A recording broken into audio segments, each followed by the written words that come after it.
हम अपने ध्यान में दीवाना वार खेलते थे, मगर नपी तुली चालें जो यार खेलते थे।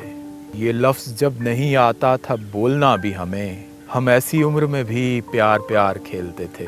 मोहब्बतों में हमें हारने की लत लगी थी, तभी तो हम ये जुआ बार बार खेलते थे।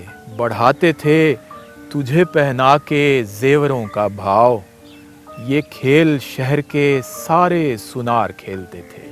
उदासी, दर्द, मोहब्बत, जुनू, हंसी, आंसू, तुम एक शाम में नाटक हजार खेलते थे। इसीलिए उन्हें बंदर बना दिया गया था। वो लोग शब्द के दिन भी शिकार खेलते थे।